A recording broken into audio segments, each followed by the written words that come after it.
Hey guys, and welcome to this video on how to add background to text in Canva.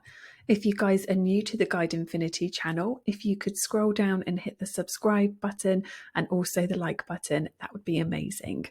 Okay, so let's jump into it. So to start with, you're going to want to add some text to your image. So if you come to the left column here and click on the text button, you can then choose to add a heading, add a subheading, or add a paragraph of text. So if you click add a heading, you are greeted with this, and then you can add whatever text that you want. So I have done Guide Infinity as that is the name of our channel.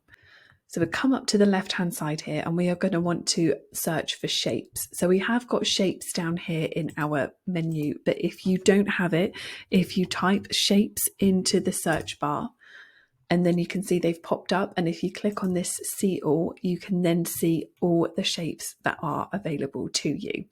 So I'm going to click on this one here. Amazing. Okay, so as you can see, the shape has come up and we now cannot see our text.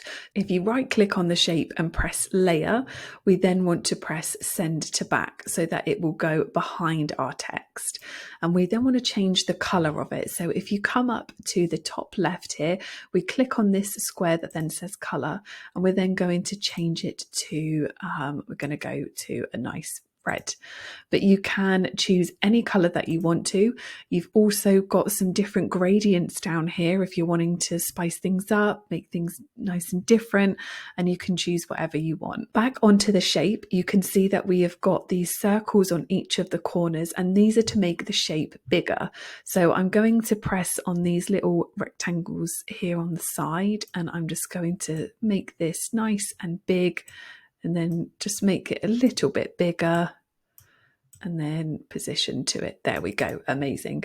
And if you want to, you can also change the font within it. So if we come and click on the text, and if you come up to the top left here, and there's Canva has so many different fonts that you can choose from, so many, and you can just go through. Some of them you have to have Canva Pro to be able to have them, but don't worry, there's a huge selection that you don't need to have Canva Pro. So you can just scroll through and choose the ones that you like. And then you could also change the color as well. So if you click on the text, come up to this capital A with the rainbow colored bar underneath, and then you can choose to change the text to whatever you fancy, however you want it to pop, look. It's totally up to you. So you can have fun and get nice and creative. And that's how to add a background to text in Canva. Thank you so much for watching this video, guys. If you found it useful, if you could hit the like button and the subscribe button, it means so much to us. We really do appreciate it. Thanks for watching, and we'll see you in the next one.